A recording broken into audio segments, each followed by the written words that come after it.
10년 전 1억, 삼성전자 대 SK하이닉스. 과연 두 가지 선택지의 결말은? 그럼 앞으로 10년은 뭘 사야 할까요? 10년 전으로 돌아가서 딱 1억 원을 투자한다고 가정해 보겠습니다. 선택지는 딱 두 개예요. 삼성전자냐, SK하이닉스냐. 10년이 지난 지금 삼성전자를 선택했다면 약 10억 원, SK하이닉스를 선택했다면 약 52억 원이 됐습니다. 같은 반도체 대장주, 같은 1억 원, 같은 10년인데 결과는 무려 42억 원 이상 차이가 났어요. 그럼 당연히 이런 생각이 들죠. 그러면 앞으로 10년은 뭘 사야 하는 거지? 근데 이 영상 준비하면서 제 결론은 좀 달랐어요. 진짜 중요한 건 삼성전자냐 SK하이닉스냐가 아니었습니다. 오히려 대부분 투자자한테 더 어려운 문제는 따로 있었어요. 오늘 그 이야기를 숫자로 하나씩 확인해 볼게요. 오늘 영상에서는 세 가지를 말씀드릴게요. 첫째, 10년 전 두 종목에 각각 1억을 넣었다면 실제로 얼마나 차이가 났는지. 둘째, 왜 SK하이닉스가 훨씬 높은 상승률을 기록했는지. 그리고 가장 중요한 셋째, 앞으로 노후 준비 10년을 위해 우리는 뭘 배우고 준비해야 하는지. 끝까지 보시면은 다음 SK하이닉스를 찾아야 하나 아니면 애초에 하나를 고르는 방식이 나한테 맞나 이 질문을 한번 생각해 보실 수 있을 거예요. 지금 시선으로 2016년을 보면 안 돼요. 우리는 이미 결과를 알고 있으니까요. 2016년 당시 삼성전자는 스마트폰, 반도체, 가전을 다 갖춘 세계적인 기업이었어요. 많은 투자자한테 안정적으로 오래 가져갈 대표 우량주였죠. 반면 SK하이닉스는 메모리 반도체 가격에 따라 실적이 크게 흔들리는 경기 민감주였어요. 업황이 나빠지면 주가가 크게 흔들릴 수 있었죠. 그래서 당시 투자자라면 이렇게 생각했을 거예요. 안정적으로 오래 가려면 삼성전자, 변동성은 크지만 수익을 노린다면 SK하이닉스. 지금 결과를 알고 나면 SK하이닉스가 쉬운 선택처럼 보이지만 당시엔 전혀 그렇지 않았어요. SK하이닉스가 이렇게 오른 게 단순히 운이었을까요? 저는 구조적인 이유가 있었다고 봐요. 첫 번째는 출발점이에요. 삼성전자는 이미 엄청나게 큰 기업이라 안정적이지만 몇 배씩 성장하긴 쉽지 않은 구조였어요. SK하이닉스는 메모리에 집중된 만큼 업황이 좋아지면 상승폭이 훨씬 클 수 있는 구조였고요.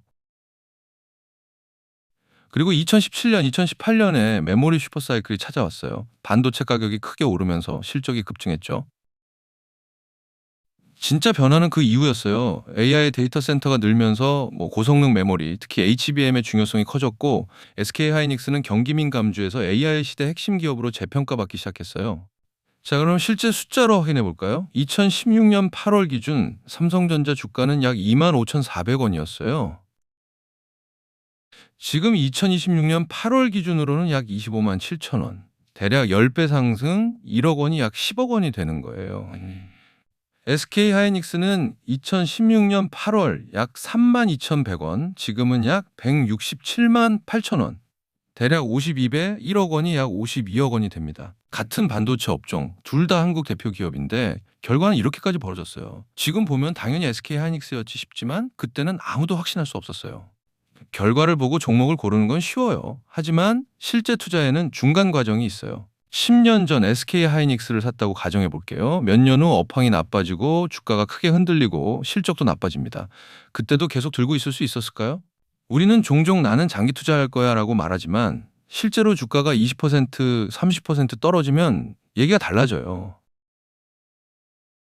장기 투자의 가장 큰 적은 종목을 잘못 고르는 것만이 아니에요. 중간에 포기하는 거예요. 그래서 꼭 해봐야 할 질문이 있어요. 나는 이 종목을 10년 동안 들고 있을 수 있는가? 이게 몇 배 오를까보다 더 중요할 수도 있어요. 그렇다고 삼성전자가 나쁜 투자였다는 뜻은 아니에요. 1억 원이 10억 원이 되는 것도 결코 작은 결과가 아니거든요. 삼성전자는 오랫동안 배당을 중요한 주주환원 수단으로 활용해 왔어요. 주가만 보는 게 아니라 중간중간 현금 흐름을 받을 수 있었다는 뜻이죠. 특히 은퇴를 준비하는 투자자한테는 이 부분이 중요해요. 노후에는 자산 크기만큼 이 매달 들어오는 현금 흐름도 중요하니까요. 배당금을 다시 투자하면 보유 자산 수량이 늘어나고 거기서 다시 배당이 나오는 복리 효과가 생겨요. 물론 배당금, 재투자 시점, 세금까지 다 다르기 때문에 배당 재투자하면 무조건 몇 배 된다고 단정할 수는 없어요. 하지만 주가가 쉬어가는 동안에도 현금 흐름을 만들어준다는 건 분명해요. 그런데 저는 여기서 오히려 이런 생각이 들었어요. 삼성전자와 SK하이닉스 중 하나만 골라야 했을까? 10년 전 우리가 미래를 정확히 몰랐다면 꼭 하나의 종목에 모든 돈을 넣는 게 정답이었을까요? 저는 이 질문에서 ETF 투자의 의미를 다시 생각하게 됐어요. 이 부분은 저희가 따로 카페 자료로 정리해 둔 것도 있어요. 개별 종목 전략이랑 반도체 ETF, 배당 ETF까지 비교해서요. 더 궁금하신 분들은 영상 끝에서 다시 말씀드릴게요.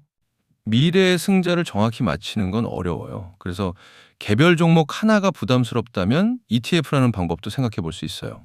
지금 투자한다면은 목적에 따라 크게 네 가지로 나눠볼 수 있어요. 안정적 현금 흐름이 중요하면 삼성전자형, 높은 성장을 원하면 SK하이닉스형, 하나 고르기 어렵다면 반도체 ETF 분산형, 성장과 현금 흐름을 동시에 원한다면 배당 ETF 결합형이에요. 10년 전엔 AI랑 HBM이 이렇게 중요해질 거라고 아무도 예상 못했어요. 그럼 지금은요?